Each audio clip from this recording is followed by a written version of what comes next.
Okay, so today we are going to talk about Chapter 2 in Stuart Hall, The Rise and the Death of the Modern Subject.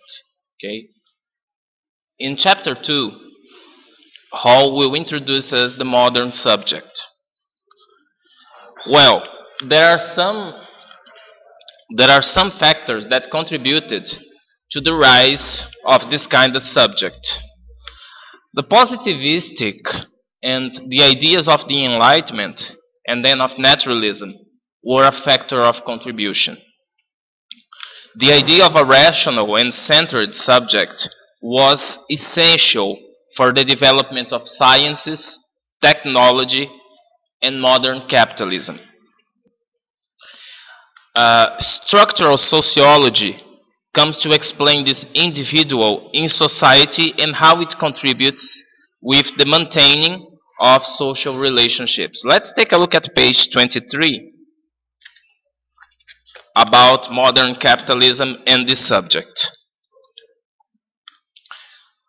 Hall afirma o seguinte: meu objetivo, depois do primeiro período, meu objetivo é traçar os estágios através dos quais uma versão particular do sujeito humano, com certas capacidades humanas fixas e um sentimento estável de sua própria identidade e lugar na ordem das coisas, emergiu pela primeira vez na Idade Moderna, como ele se tornou centrado nos discursos e práticas que moldam as sociedades modernas.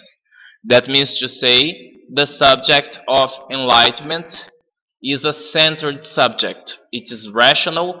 It's a subject that does things.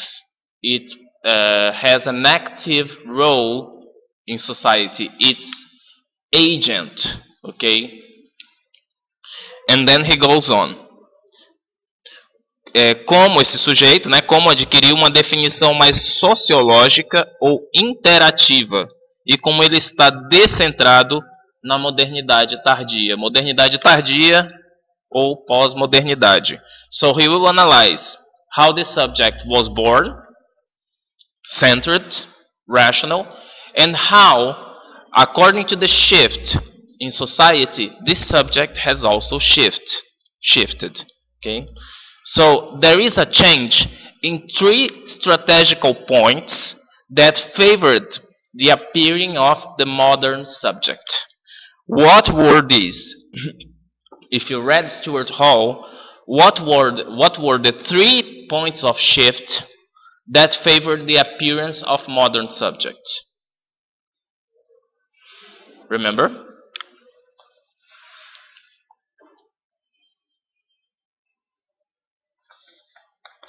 There were 3 factors that contributed to the appearance of the modern subject.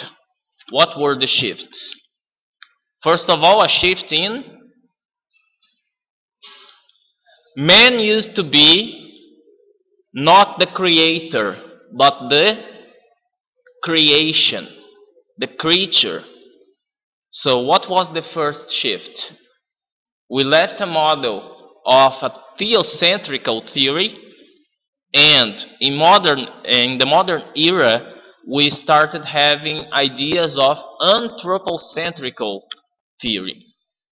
So the first shift was in religion, and altogether with these shifts in religion we had a shift in science and we had a shift in capital.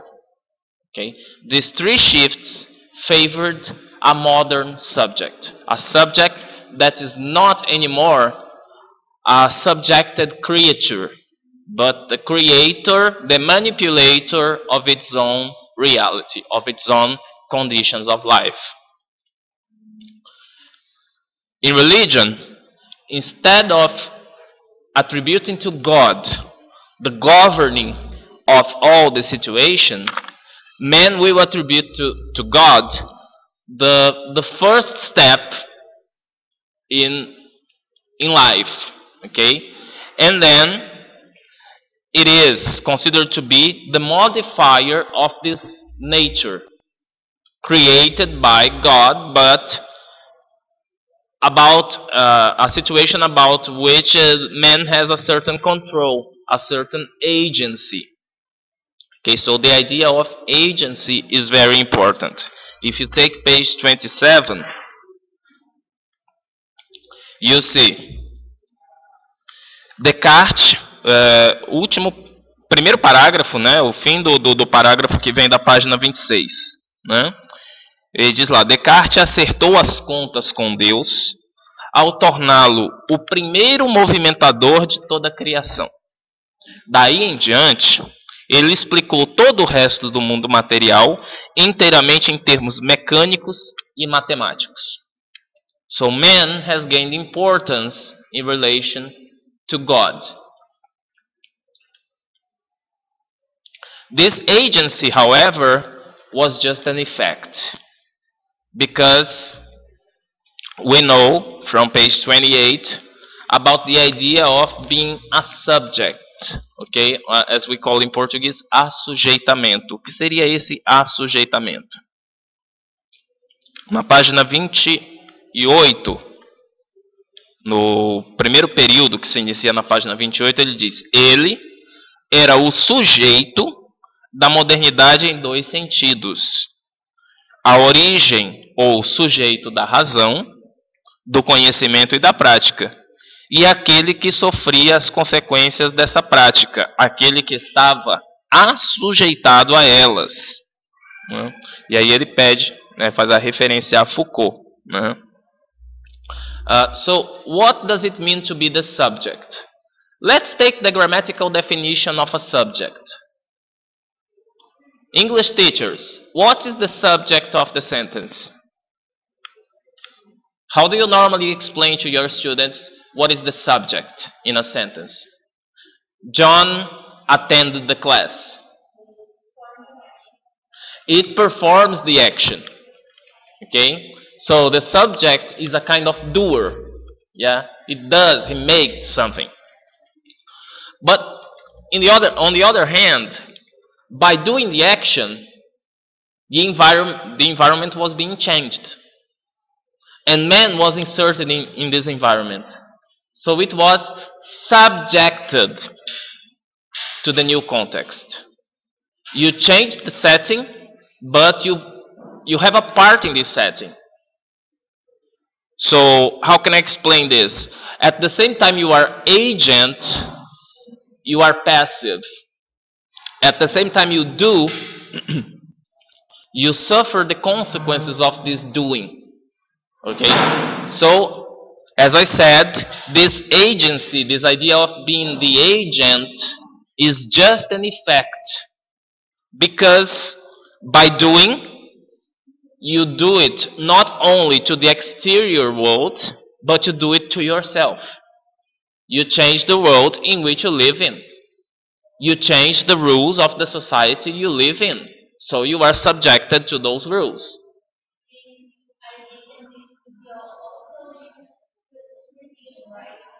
Yeah.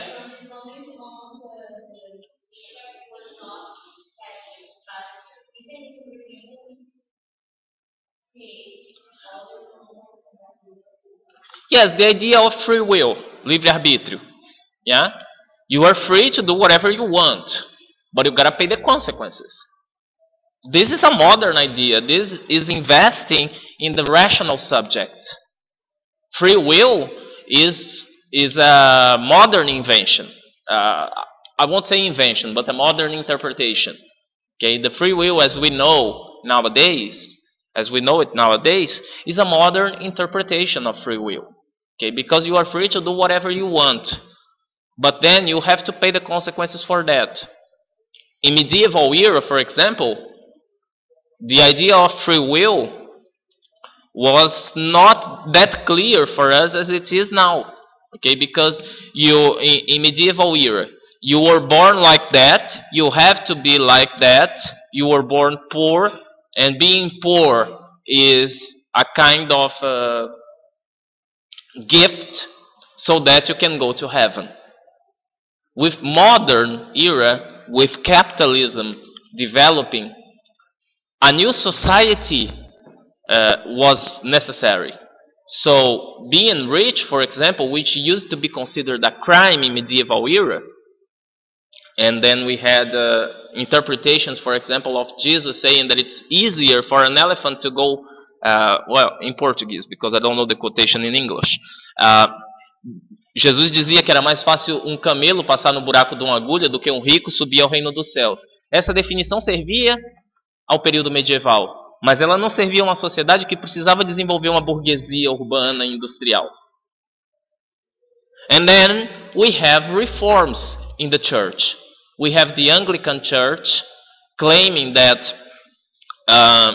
being rich was not necessarily a sin, but it was the consequence of a lot of hard work.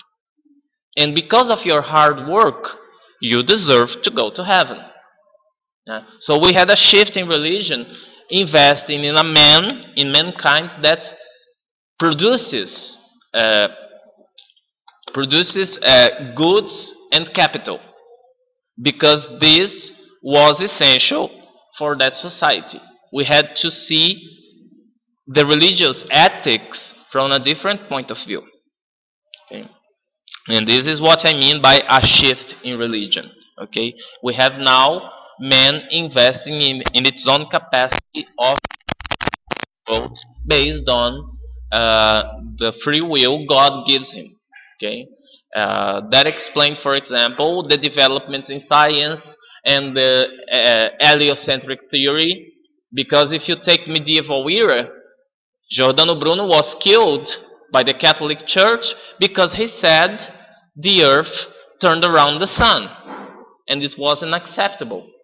Now, with the need of scientific improvements, science had to be taken into account. And the explanation for that is God created man. God gave man intelligence so that man can now explain even what was used to consider to be divine centuries ago. In science, man starts investigating the mysteries of its own appearance on the planet, of its own existence.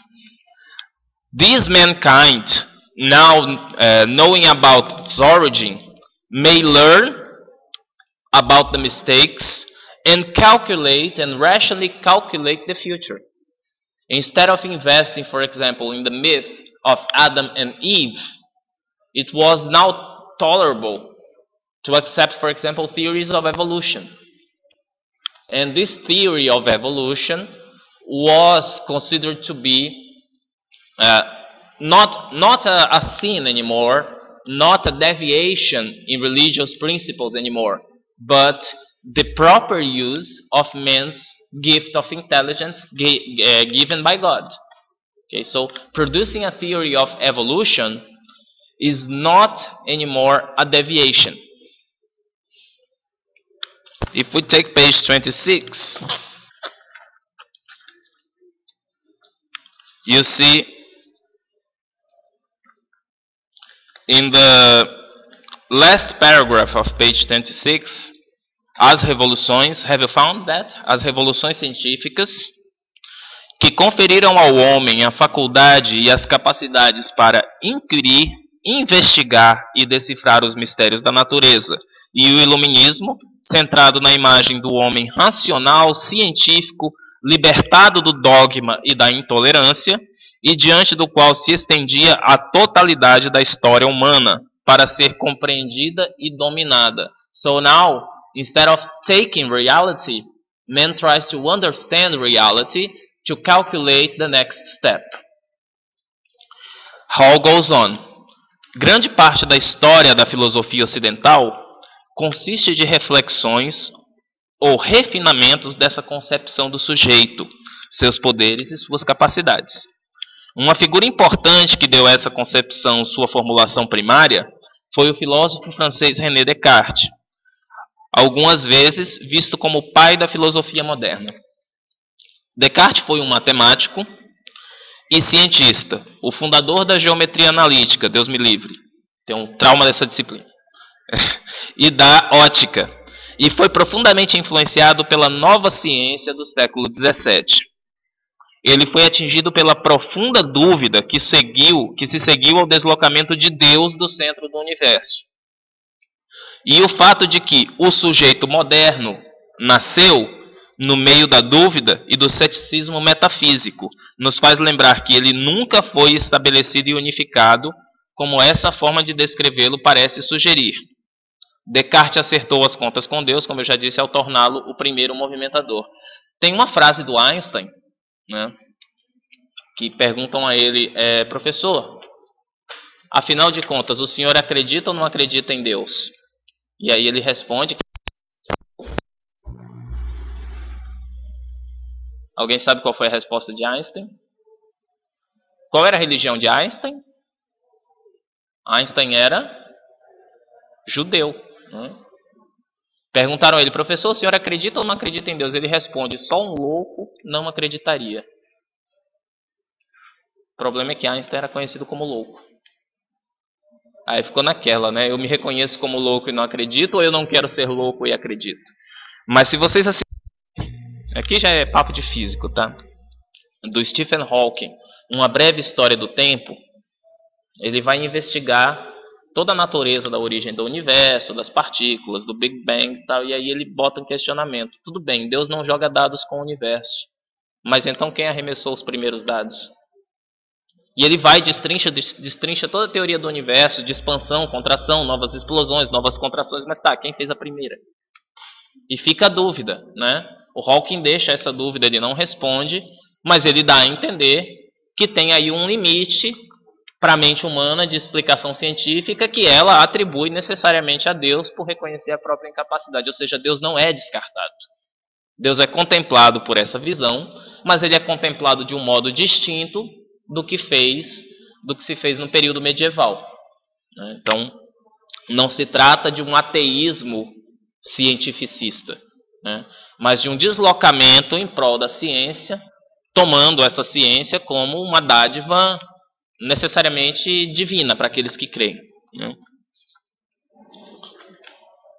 About the changes in capital, there are also changes in the identity. Let's take a look at page 30. Como mudanças no capital mudaram a identidade. Diz Hall, o empreendedor individual da riqueza das nações, de Adam Smith. Já leram Adam Smith? Já ouviram falar, com certeza, né? Tem o parzinho aí que explica bem esse sujeito moderno. Eu não estou citando aqui, mas vocês poderiam, para compreender melhor esse sujeito moderno e como tem essa mudança no modo de encarar, por exemplo, as divindades, seria interessante vocês lerem o Max Weber, tá? A Ética Protestante e o Espírito do Capitalismo. Ele vai colocar essa questão da riqueza deixando de ser pecado e passando a ser uma dádiva. Né? Mas diz Hall, o empreendedor individual da riqueza das nações de Adam Smith, ou mesmo do Capital de Marx, foi transformado nos conglomerados empresariais da economia moderna. O cidadão individual tornou-se enredado nas máquinas burocráticas e administrativas do Estado moderno. So, we change from a model of capitalism in which you were, for example, a shoemaker. Yeah, you got the leather, you cut the leather, you make the shoe, you sell the shoe. This model is over. Now what we have is what we call Fordism. Yeah, one person will make the heel of the shoe. Another person is responsible for raising the cattle, for taking out the leather. Another one is responsible for the design. The specialized model of working, also known as Fordism. As you know, Henry Ford, if you could take his ideas, they all knew how to do parts of cars brilliantly, but none of them was able to build a car by themselves because they had a very specialized function in the industry, and they didn't have a global point of view. This Fordist model had an impact over almost all contexts in society. If you take Da Vinci, think about Leonardo da Vinci. What kind of a professional was Leonardo da Vinci? He was a painter, and an engineer, and a mathematician, and a doctor, and many things. He was a knower of everything. Now, in modern era, this model of science does not do anymore. Because we need to grow fast, industries need to grow fast, and they require specialized people. So, for example, you take the academy nowadays. Is it more related to the generic knowledge of the humanist or of the scientist as in general, or for a specialized professional? What's the tendency? After you graduate, what will you necessarily have to do if you need if you want an academic career? Is it enough to go to the classroom in the university with the graduation? A gente viu ultimamente os editais que estão saindo para concurso, né? Teve até um debate. A universidade agora só vai lançar edital para... Bora, gente. Quem é que vai dar aula para vocês daqui para frente? Doutores. Só vai abrir para mestre em casos de não haver inscritos doutores, né? O que isso diz para vocês sobre esse modelo de universidade que a gente tem? O que é um doutor? O fato de se graduar em letras já exclui de vocês o quê? Que vocês não vão poder opinar sobre sociologia, sobre psicologia, sobre história, embora a literatura tenha tudo a ver com história. Vocês não vão poder opinar sobre artes plásticas, embora também haja relação. Vocês vão ter teoria educacional, mas apenas para aplicação. Vocês não vão poder opinar na pedagogia. Pelo menos não deveriam, porque esse é aquilo que Foucault chama de saber. Saber especializado ou disciplinar. Lembram dos mecanismos de Foucault de restrição dos sentidos e de redistribuição dos discursos? Dentre eles há a ideia da disciplina. A disciplina surge na modernidade, né? Com a Revolução Industrial, com a ultra especialização, com as máquinas fazendo as vezes dos artesãos. A partir dali, eu não preciso mais de um artesão, eu preciso de um cara que opere a máquina. E para operar a máquina, ele precisa entender daquela máquina que ele vai trabalhar, não do complexo industrial todo, né? E esse modelo não se dá só na indústria. This is also reflected in education, for example. Okay? In schools, we have the subjects in schools, and every teacher is specialized in something. And now we have a movement backwards trying to reintegrate this knowledge called interdisciplinarity. But take a look, interdisciplinarity, inter means connected. Disciplinarity, discipline. We are not questioning discipline. We are not saying discipline does not exist. We still keep the idea of discipline, of specialization. We are just trying to reconnect them. Because things have come to a stage in which knowledge was completely disconnected. And the apex of this was in the beginning of the 2000s. A gente tem uma sociedade de especialistas. Com exceção do Jô Soares, né, que ele é um cara que sabe quase nada de quase tudo, né? Mas a nossa tendência é ao especialista.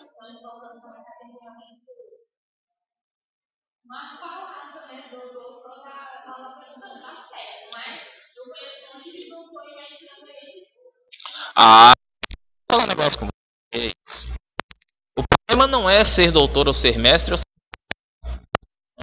Agora, eu acho assim, obviamente, a gente vive numa academia que é positivista, ela não vai deixar de ser amanhã, né?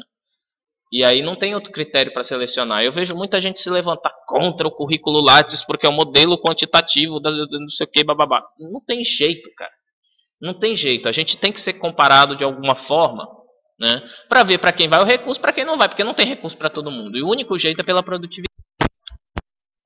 Que esse modelo de produtividade é questionável, talvez.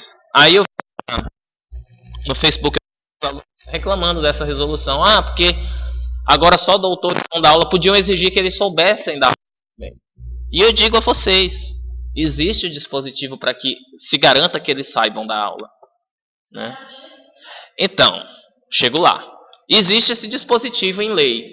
Qual o problema do brasileiro? Ele tem a lei, mas ele não gosta de cumprir, né?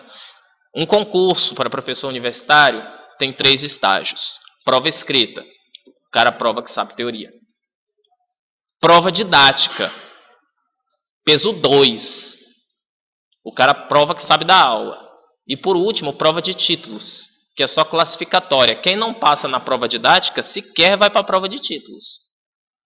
Na prova de títulos vão analisar a produção científica. Isso leva em conta o quê? O tripé. Ensino, pesquisa e extensão. Pesquisa e extensão contemplada na prova de títulos. Ocorre que as provas didáticas são abertas ao público em geral. Levante a mão aqui quem já assistiu alguma prova de didática. Uma pessoa. Enquanto o aluno não exercer o seu poder fiscalizador, vocês correm o risco de continuar tendo profissionais que vão dar aquela aula que vocês conhecem, né? Que vocês reclamam que o cara é doutor, mas não sabe dar aula. Mas por que isso acontece? Porque o aluno não exerce, né? Eu vejo isso no colegiado.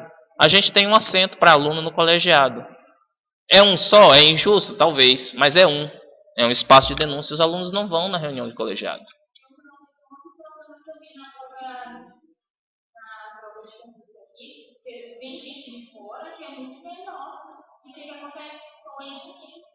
Eu não vou nem discutir isso porque eu estaria falando com enviesado, né? Eu sou de fora, né? Eu estaria Uhum. Eu acho assim, você quer fazer algo para favorecer a prata da casa? Nada contra. Afinal de contas, a instituição tem que dizer que o diploma que ela te entrega é bom. A USP faz isso no mestrado. O aluno de mestrado, o candidato ao mestrado que fez graduação na USP, ele sai com 1 ponto na frente de todo mundo. Mas ela bota isso no edital. Então, assim, você pode questionar, é sacanagem, mas está no edital, está previsto. Então, se você bota no edital, beleza. Agora, fazer isso na base da subjetividade é exatamente isso. O que é uma aula boa? Uma aula boa pode ter sido boa para mim, mas não foi boa para você. Quem vai dizer que a aula é boa? Quando o aluno não vai assistir essas provas, exercer o seu poder de pressão, né? Porque dificilmente alguém vai subir um Zé Ruela que dá uma aula porcaria no lugar de um cara que deu uma baita aula, se tiver muito aluno assistindo essa prova de concurso. Concorda comigo? Porque tem muita testemunha. Agora, se não tiver ninguém, o cara tranca a porta. Eu não posso ver a aula do meu concorrente. Como a maioria dos editais, a maioria não, todos, tá? Isso é resolução federal. Candidato não pode ver prova de candidato. Não pode assistir a aula de candidato. Então, como é que eu vou saber que a aula do meu concorrente foi pior que a minha? Eu vou morrer dizendo que foi pior e a banca vai morrer dizendo que foi melhor. E aí? Quem é que tem o poder disso? O aluno. Eu, por sorte, eu tive alguns alunos assistindo a minha prova de concurso. Na época concorremos eu e César. Graças a Deus passamos os dois, que aí ninguém briga, né? Mas eu tive a sorte. Mas porque, de certa forma, eu implementei e convenci esses alunos a assistir, porque eu achava importante, né? Eu acho que até para o professor que vai dar uma aula, que aquilo ali é uma simulação, né? Você vai dar uma aula para 3 doutores da área, você começa a presumir demais. Se eu tenho 2, 3 alunos reais, olhando na cara deles, eu sei se eles estão entendendo ou não.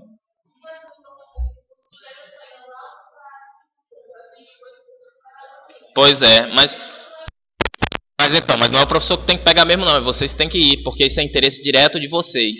A qualidade do professor que vai entrar diz respeito a vocês que vão usufruir imediatamente dele. Eu sempre falo isso, gente, já tem o dispositivo para garantir que o cara vai dar aula boa.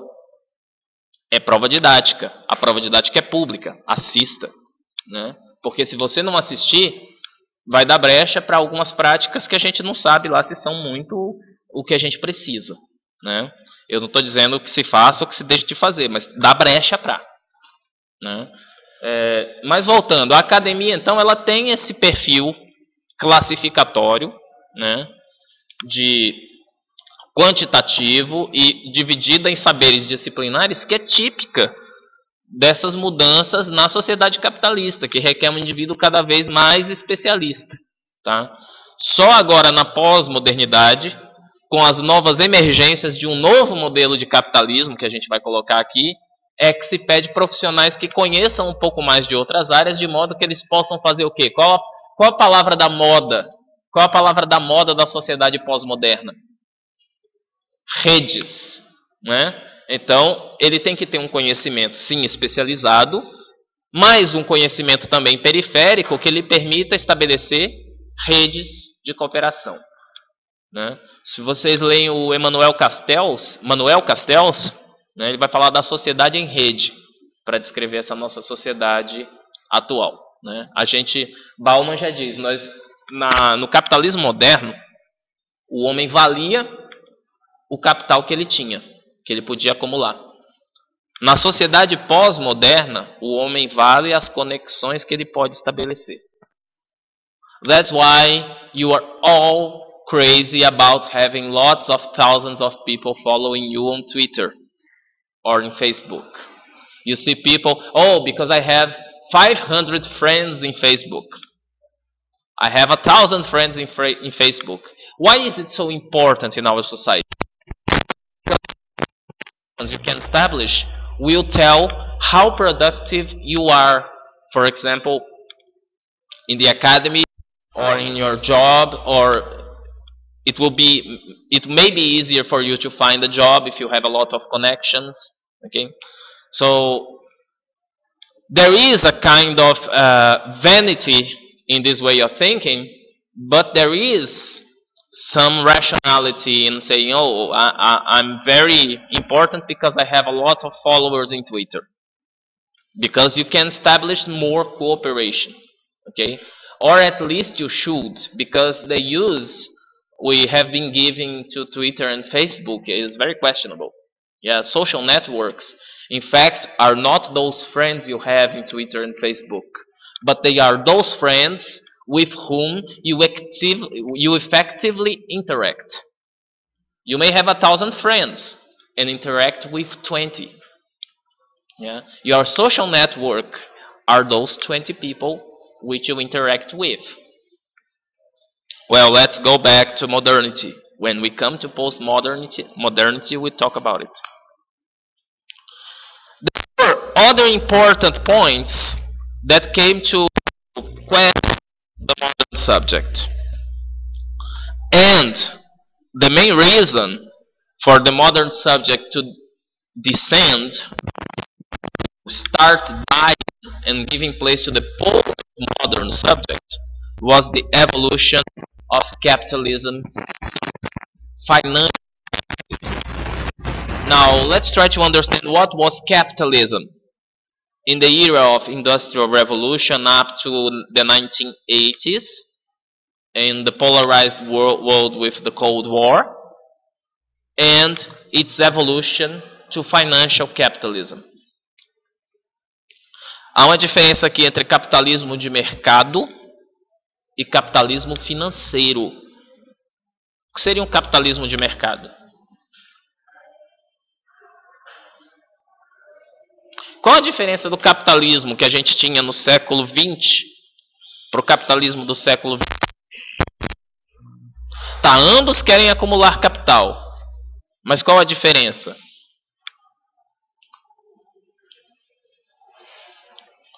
Modelo base do capitalismo. Eu sou um capitalista, eu tenho capital. Eu vou comprar os meios de... Vamos lá, gente, ó. Precisa ler Marx, hein? Eu tenho capital. Eu quero montar uma indústria. Eu quero me tornar um capitalista. O que eu preciso? Só o dinheiro já é suficiente para mim? Eu preciso do quê? Todo capitalista visa lucro. Como que eu vou adquirir o lucro? Vou montar um empreendimento, vamos supor uma indústria. Capitalismo industrial de mercado, ele está baseado na produção e no consumo. Para isso eu vou precisar comprar, adquirir mão de obra, né, força de trabalho e comprar máquinas. Não se faz mais capitalismo de manufatura, né? Não é mais aquele modelo artesanal. Ao comprar máquinas, eu estou fazendo com que outra indústria invista em mão de obra para fazer as máquinas para mim que eu preciso comprar. Estão entendendo a cadeia que isso gera? É uma cadeia produtiva. Então eu vou comprar de outra indústria que fabrica máquinas que emprega outros funcionários. Ao investir esse dinheiro, eu tenho que investi-lo de modo que o retorno que eu vou ter compense o investido em máquinas mais a mão de obra, né, a força de trabalho. E isso vai gerar mais lucro. Uma parte vai ficar para o capitalista, a outra vai ser reinvestida. Ou seja, é um modelo que investe na produção e que necessariamente precisa do... Se a Volkswagen produzir um monte de carro e deixar no pátio, o que acontece com o preço dos carros? Produzir um monte de carro, tá os pátios lotados, o que acontece com os preços? Caem. Para manter os preços favoráveis, eu preciso ter o quê, então? Ter de um lado a produção, do outro o consumo. Daí que vocês veem, por exemplo, baixou o IPI de geladeira, baixou o IPI do carro zero, né? Desoneraram, quando vocês veem aqueles economistas falando difícil na Globo, né? Precisa desonerar a produção. O que é desonerar a produção? É justamente retirar impostos do setor produtivo, de quem produz os bens de consumo, de modo que esses bens de consumo fiquem mais baratos para que o povo possa consumir. Não adianta eu ter muita produção e pouco consumo. Dá quebra. Acontece o que aconteceu em 1929 na Bolsa de Nova York. Excesso de produção, falta de consumo. Aí todo mundo doido querendo vender, não tem para quem. Né? Esse era o modelo de capitalismo que nós tínhamos, enquanto o mundo, né, desde o século XVIII até o mundo se polarizar em mundo comunista e mundo capitalista. Okay, but the Berlin Wall is over. We had the fall of the Soviet Union. Socialism is over. Or communism is over, and everybody now is capitalist. And now we have a new version of capitalism, which is called financial capitalism, that comes all together with a phenomenon called globalization. What is globalization? O que é a globalização do ponto de vista financeiro?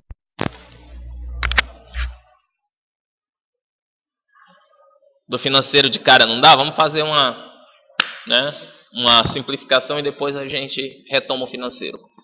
What is globalization from the technological point of view? O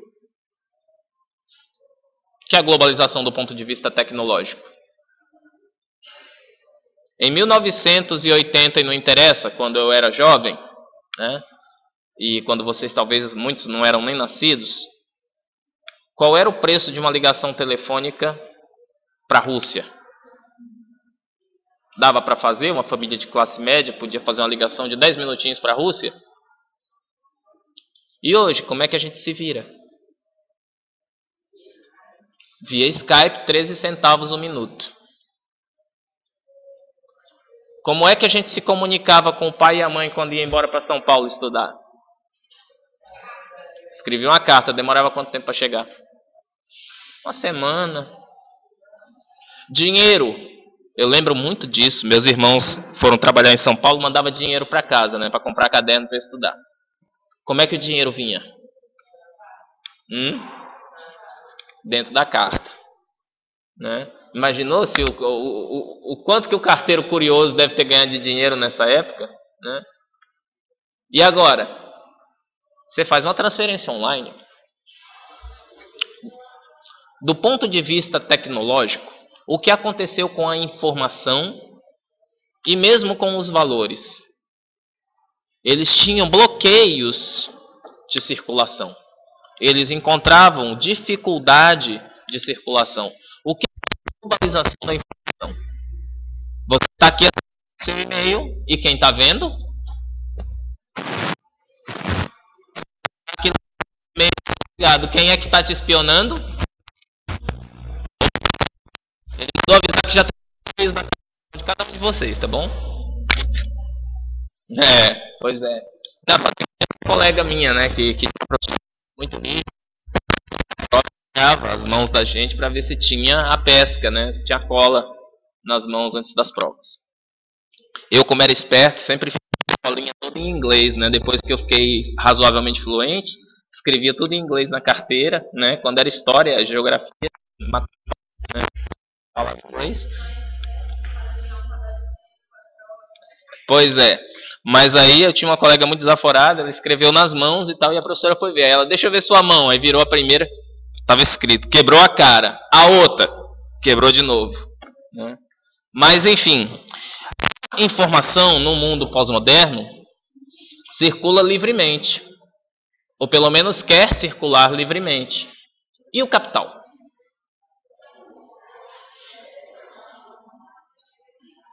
Antigamente você tinha as nações, cada nação tinha sua economia, tinha sua moeda, né? Era tudo muito bem definido. No Brasil era real, na Argentina era peso, né? Na Inglaterra era libra esterlina, na Alemanha na Alemanha era o, não lembro. Na França era o franco. E agora? Como é que está a Europa?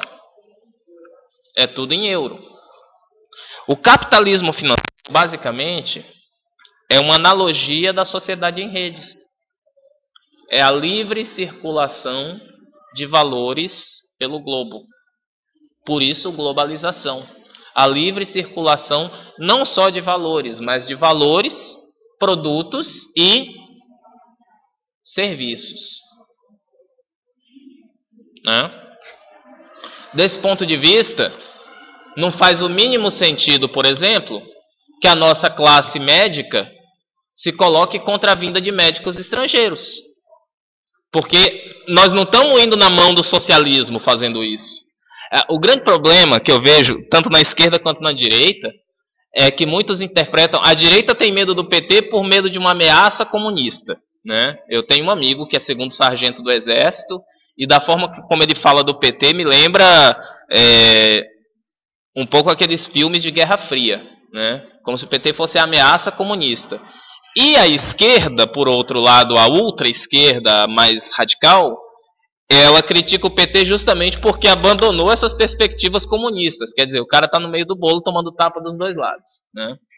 E os caras falam, porque vão trazer guerrilheiros cubanos, né, disfarçados de médico para atuar no interior do Brasil. Né? Beleza, gente. Guerra Fria já acabou, mas tudo bem. Na verdade, isso que o PT faz de querer trazer médico estrangeiro não está na mão do socialismo, está na mão do capitalismo. É a globalização dos serviços, dos produtos. É a livre circulação de mão de obra, de mercadoria, de valores, né? De pessoas. Né? E aí você tem que, para ir para a Argentina, já não precisa mais de visto. Né? Para ir ao Paraguai nunca precisou. Você atravessa a ponte da amizade, tudo pode. Pode cocaína, pode guaraná. Né? Então, voltando, os caras, porque o Bolsa Família, não sei o quê, porque eu vou trabalhar para sustentar vagabundo.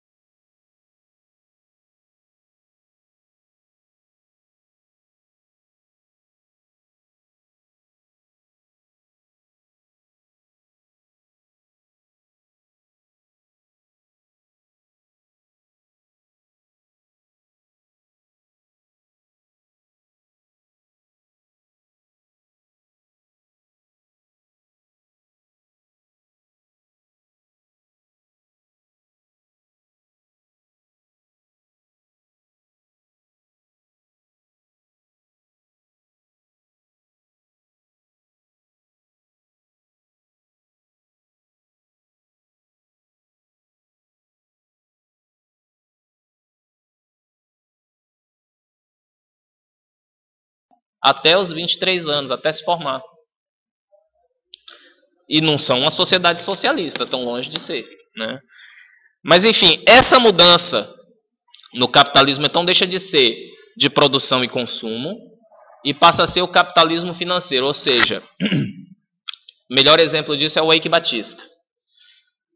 Qual é o patrimônio do Eike Batista? O que as empresas do Eike Batista fazem? O que elas efetivamente produzem?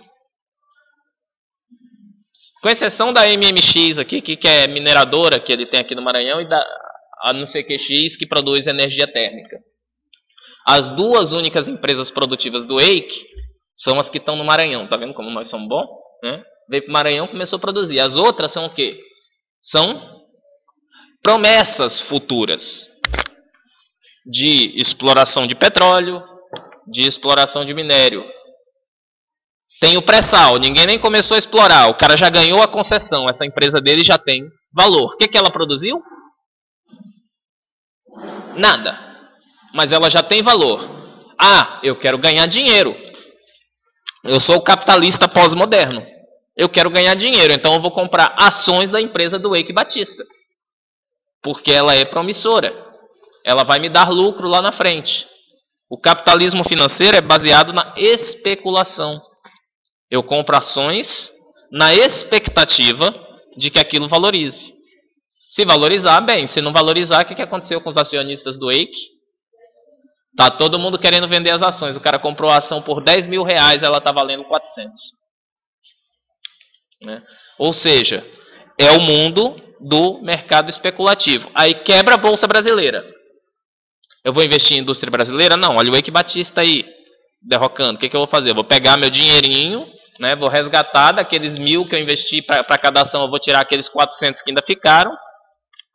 E não vou deixar de investir, porque eu sou um capitalista, eu sou ambicioso. Eu vou investir onde eu tenho mais segurança. Tiro o dinheiro daqui, levo para os Estados Unidos, invisto numa multinacional americana. Ou levo para um outro país emergente, como a Índia, e invisto numa empresa local lá com perspectivas boas. E assim eu vou movimentando o meu dinheiro livremente. E o sonho desse capitalismo financeiro é viver que nem quem tem celular da TIM. Sem fronteiras. Daí a necessidade de criação de blocos econômicos, né, em que os impostos sejam flexibilizados, ou seja, para você ir bem aqui no Paraguai até $300, você pode trazer o que você quiser sem pagar imposto. Né? Para você viajar para a Argentina, Uruguai, para turismo, você também não tem que declarar que você tem uma quantidade X de dinheiro para ficar lá. Circulação livre. Né? Nós estamos no estágio muito assim no mundo. E daí decorre o discurso, por exemplo, de menos impostos. Necessariamente esse modelo de capitalismo financeiro, se ele quer viver sem fronteiras, quem é que é responsável por impor fronteiras? Quais são as fronteiras do Brasil? Vamos lá, aula de geografia. What are the borders in Brazil? We have Brazil, Paraguay, voltei para o inglês. Bolívia, the Guianas, Suriname, Colômbia. Vocês estão percebendo que a gente está definindo fronteira? We are defining the borders based on the idea of what are Brazil, Colômbia, Bolívia, Peru? Nations, countries. Countries, state. Okay, the state. The state is not interesting for financial capitalism. The idea of a state regulating the market is not interesting for financial capitalism because it breaks the freedom of circulation of money, services and products. The name for this is neoliberalism. Não adianta achar que não. O regime da moda do mundo globalizado é neoliberalismo. Globalizar necessariamente é entrar na ciranda neoliberal. Uns mais, outros menos.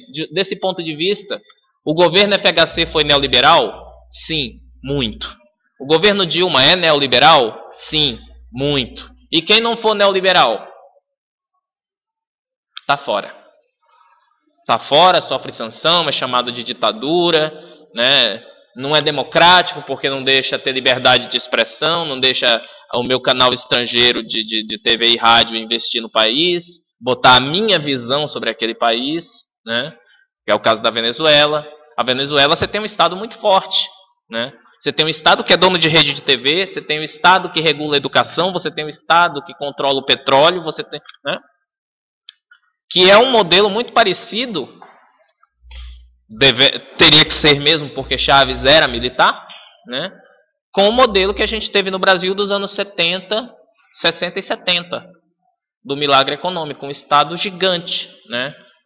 As maiores indústrias, as maiores empresas nacionais eram estatais. Petrobras, Telebrás, né? Era um modelo de Estado forte. Nesse sentido, os militares, eles costumam se dizer muito mais patriotas, né? E eles costumam mesmo rotular FHC, Lula, Dilma, de pessoas, governantes não patriotas, né? Por conta dessa privatização que se deu, que o PSDB chamou de privatização, o PT chama de concessão, mas que no fundo é praticamente a mesma merda, né? Entregar na mão da iniciativa privada o que até então era função do Estado. Se está certo, se não está, eu deixo o julgamento para cada um, mas o fato é que isso fragiliza o Estado em detrimento do capital. Portanto, se Althusser fosse vivo hoje, ele falaria dos aparelhos ideológicos do capital financeiro. O Estado, para Althusser, porque Althusser viveu a modernidade. Se Althusser, quisera eu, tivesse vivo para ver a pós-modernidade, ele iria falar da internet não como aparelho ideológico de Estado, como foi durante algum tempo a televisão, como são as escolas, como é o exército. A internet, a mídia hoje são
esse Xerox aqui. Eu consigo segurar ele na mão, ele não me escapa. Pensemos que a minha mão é o Estado.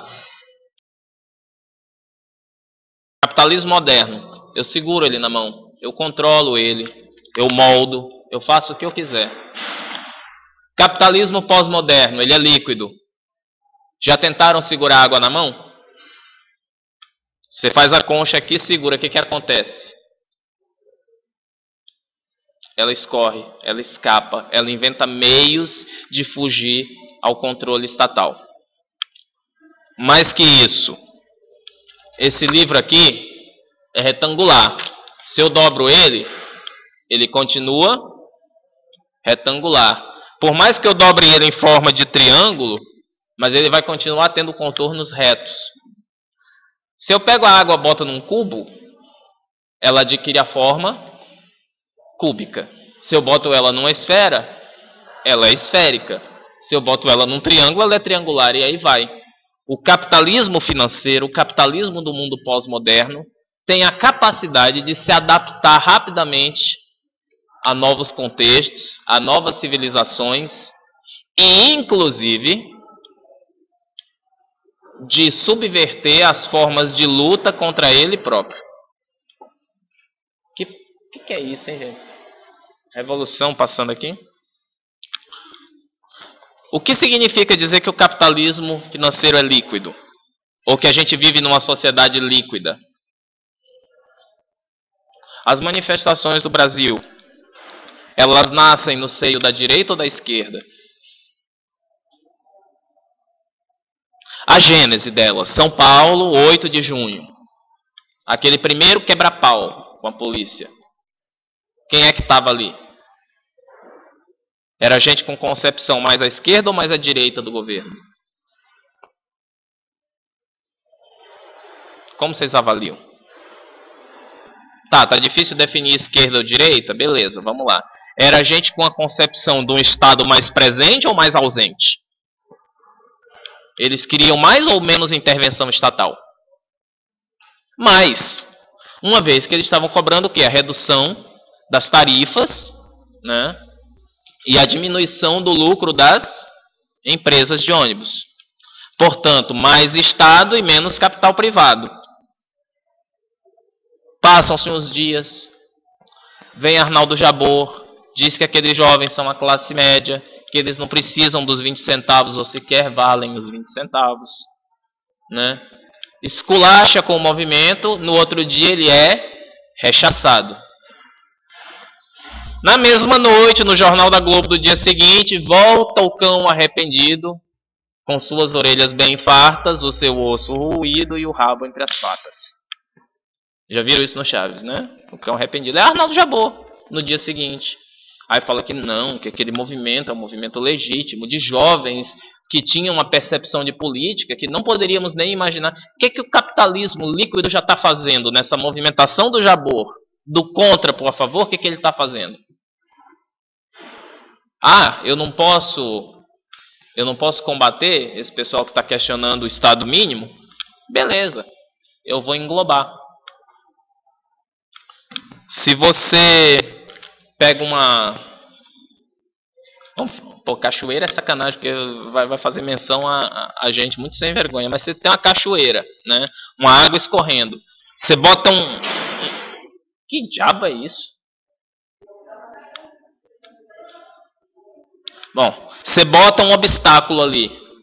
Você tem uma água escorrendo. Você bota um obstáculo, um tronco de árvore. O que essa água vai fazer? Vai passar por fora. Né? Ela vai fazer o desvio e se encontrar lá na frente. Ou seja, você literalmente contorna a situação. Como é que essa situação foi contornada? Insuflando as pessoas a abraçarem esse movimento de jovens muito bem intencionados, que querem o melhor para a sua nação. E aí você já enviesa o discurso, uma nação que vive para pagar seus impostos e que vê o dinheiro se perder na corrupção. Portanto, vamos à rua contra os impostos. E contra a corrupção. Bom, eu já comentei isso aqui. Contra a corrupção todo mundo é. Né? Parece a coisa mais lugar comum do mundo dizer que é contra a corrupção. Até Rosiana Sarney é contra a corrupção. Agora, contra os impostos, entra em choque frontal com a redução do preço da tarifa. Porque como é que eu vou reduzir a tarifa? Com arrecadação estatal. E aí, o capitalismo, representado pelo seu aparelho ideológico, começa a contornar o movimento de resistência. É como se você fizesse uma barragem e a barragem estourasse. Né? Bom, então esse seria o capitalismo líquido. Né? Um capitalismo em rede. Se quebra uma bolsa aqui, afeta Hong Kong, afeta Nova York. Né? Capitalismo interconectado. E com o direito à livre circulação. Nós já chegamos lá? Não. Mas a tendência é essa, de cada vez mais o Estado se tornar menos importante e o capital ganhar notoriedade. What about the individual of this society? In the 1960s, the youth used to go to the streets to claim for their rights. We had the revolutionary movement in France in 1968. In Brazil, young people were fighting against the military dictatorship. And what about now? Before these protests in Brazil, sincerely, how many of you go to the DCE with frequency? Quantos de vocês efetivamente frequentam o DCE? How many of you have taken part in a kind of public debate about the university? Assembleias estudantis, quantos vão? Quantos de vocês vão em assembleia estudantil? Em quantas vocês foram antes das movimentações? Não é para se sentir mal. Eu não sou filiado ao meu sindicato. Porque o meu sindicato é que nem o Feliciano. Não me representa. Eu fiquei sabendo até que eu fui chamado de pelego aqui, porque eu não fiz greve ano passado. Sou mesmo. Se ser pelego é ser consequente, é não jogar o semestre dos meus alunos na lata do lixo, eu sou pelego, com maior orgulho. Porque eu pedi voto para a mulher, não deixei ela governar 1 ano e já estou dizendo que ela está governando mal. Que foi o que aconteceu na greve passada. E tinha contexto para negociar. E aí fizeram um plano de carreira que ferrou com quem é produtivo. Encurtou em tempo, mas alongou a exigência para progredir por produtividade.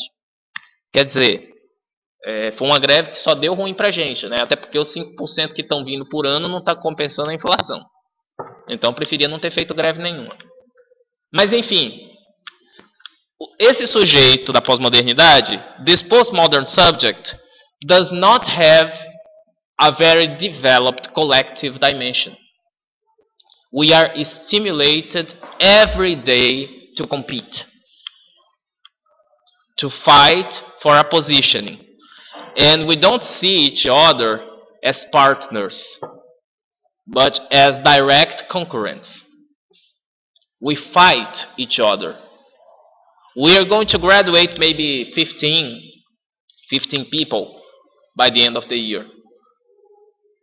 And they will be fighting in the public contests, os concursos públicos, for 2, 3 openings for teacher.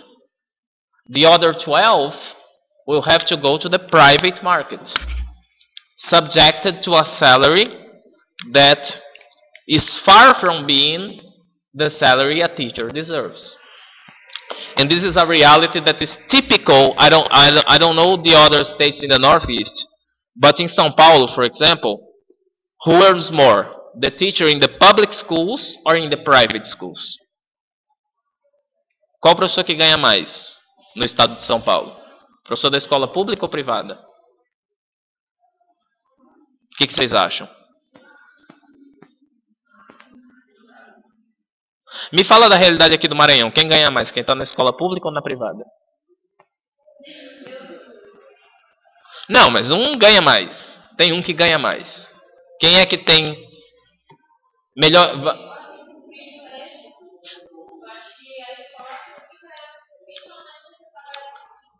E isso, assim, eu não sei se eu comemoro, ou se eu comemoro só com ressalva, ou se eu lamento, né?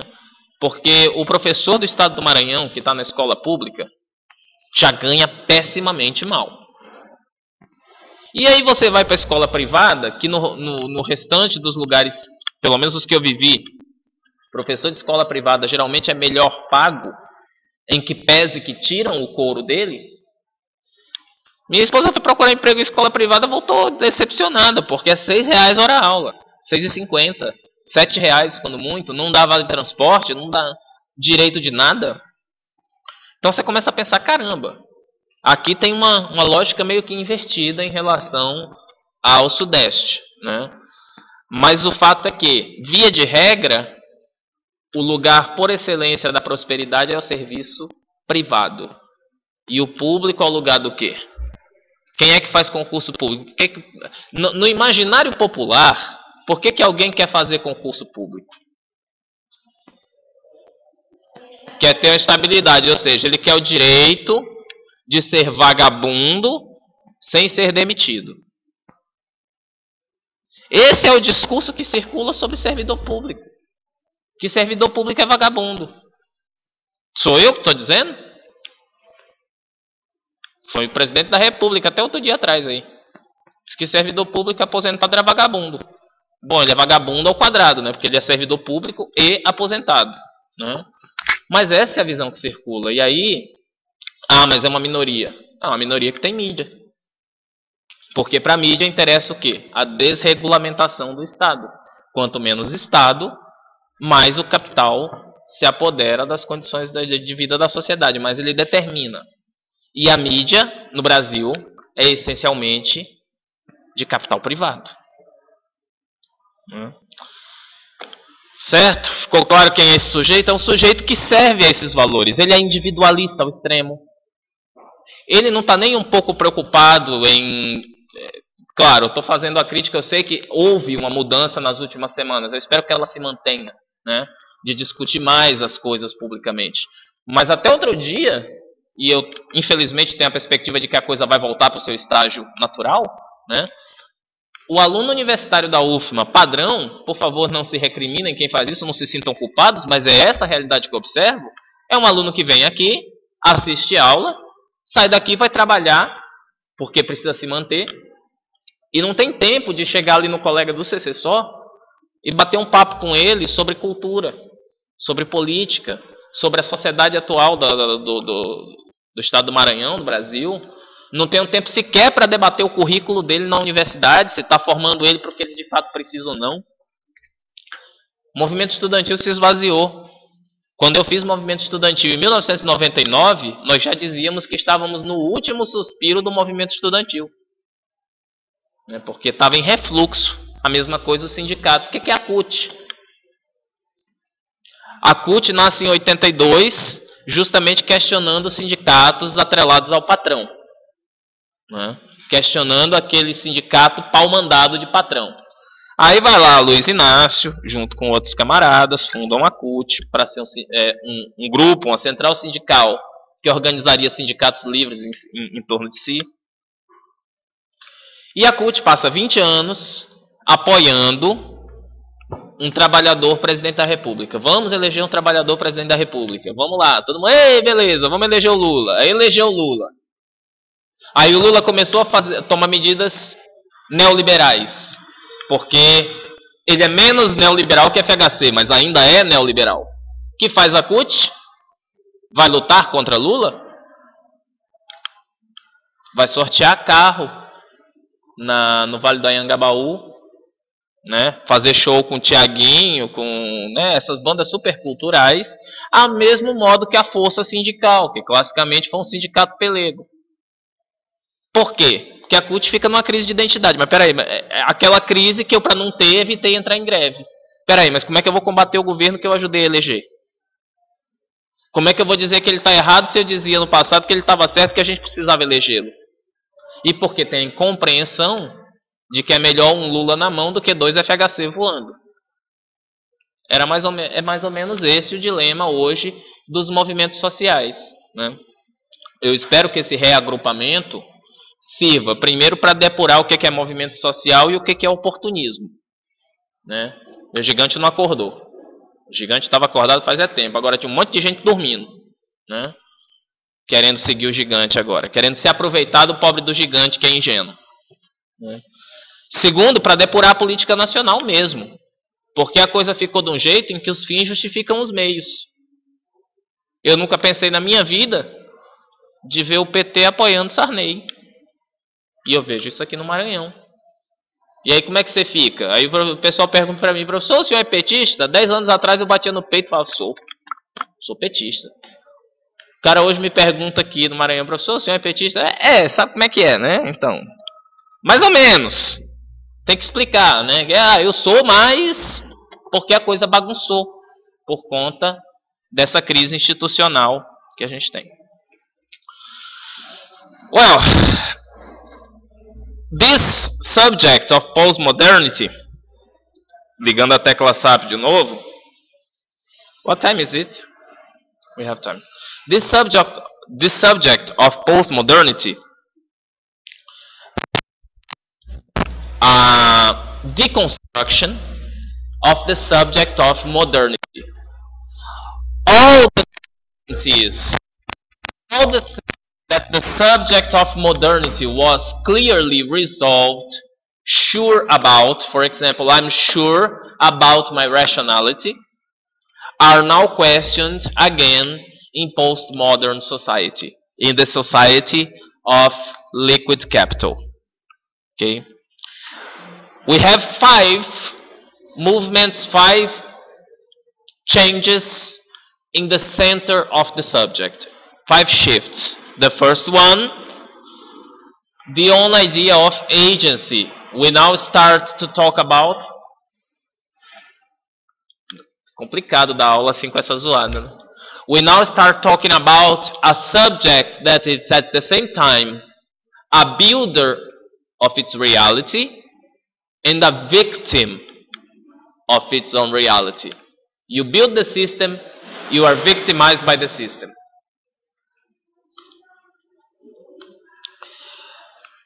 To help out understand how we are victimized, victimized is not a good word, but subjected to society, we'll have the help of a theory of the unconscious developed by Freud.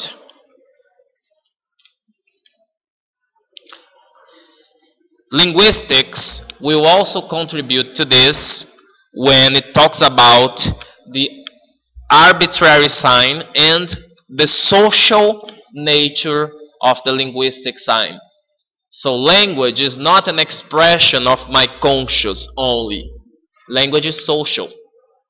And being social, language has its own values that will penetrate inside my own way of being. The disciplinar knowledge, the ultra specialization of modern period, the Fordism, industrial Fordism or intellectual Fordism is questioned. We start questioning, why do I have to know so much about just one thing? Why can't I return back to enlightenment and and have a more generic knowledge? Of course, we are not completely returning to Da Vinci period, but we want to know more about other areas so that we can establish connections. Again, it's not a matter of fighting against capital. When we want to know more about other things, we want to better suit capital. We want to better fit the system. So we are not questioning anything. And finally, the impact of feminism. Okay? Feminism in the 60s came to bring a political dimension to personal matters. By feminism, understand this feminism, please, as an allegoric way to describe all the movements based on identity. Feminism, racial rights movement, civil rights movement, gays, lesbians, the idea of fighting for identity instead of fighting for a social class. Okay, so identity comes now as a subversion, not subversion, okay, a second layer of the oppression given in social classes. We do not have anymore that model, oh, the oppressor is the capitalist in the top of the pyramid, and the oppressed are the proletarian in the base of the pyramid. Because now we have different oppressions taking place. In a capitalist bourgeois family, uma família burguesa capitalista, there may be oppression of the husband towards the wife, or of the father in relation to his or her, or to his son or to his daughter, because they are homosexuals. And this bourgeois gay will talk to the proletarian gay to defend their rights as gays.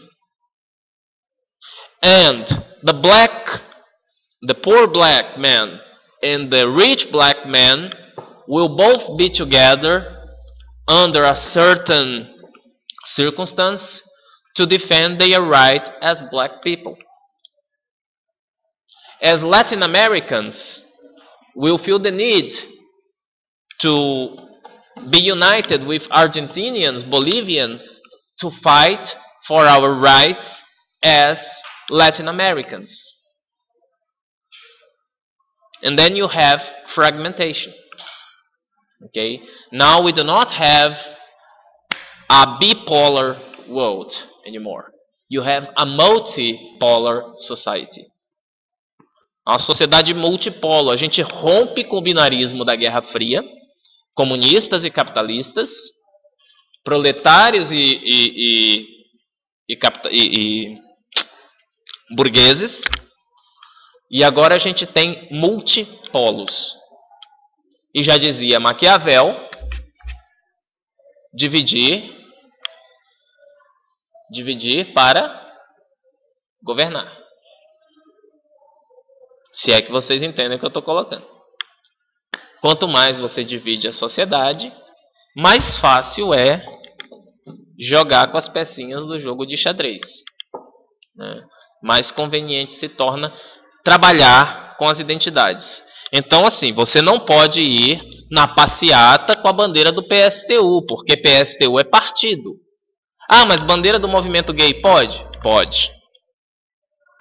Mas para defender o movimento gay, eu não estou tomando partido, no sentido da palavra partido, como defesa de um programa qualquer? Defesa de um certo grupo? Aí eu até brinquei, eu posso levar minha bandeira de Sampaio Correia? Pode. E a do PT? Não, porque PT é partido. Na verdade, o que está por trás aí é, eu posso me fragmentar em identidades? Pode.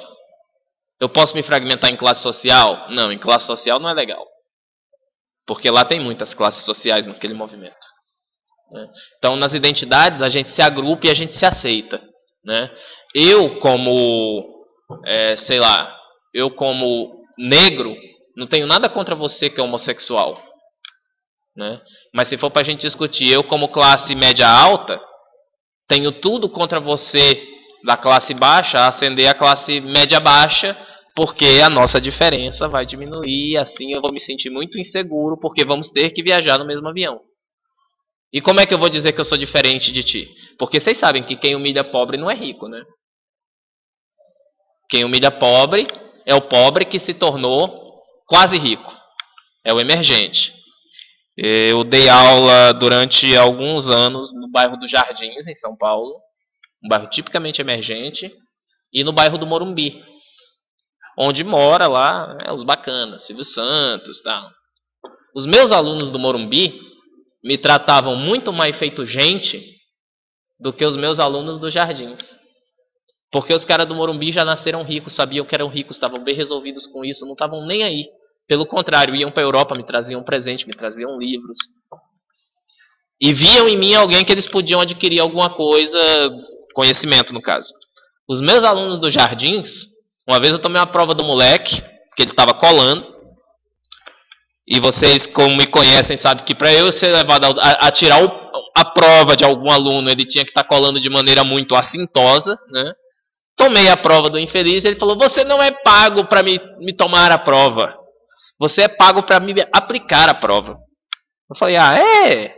Pois então bora fazer conta. Aí eu comecei, bom, eu ganho R$13 hora aula. Desses 13, tanto é de imposto, tanto é condução, tal, fiz as contas. R$2 é o meu lucro. Tirei R$2 da carteira e falei, fora da minha sala de aula. que aconteceu comigo? Obviamente, eu fui demitido, né? Não imediatamente após, para não ficar, né, não caracterizar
buraco, botar a cabeça para fora e respirar, já é um alívio muito maior, né?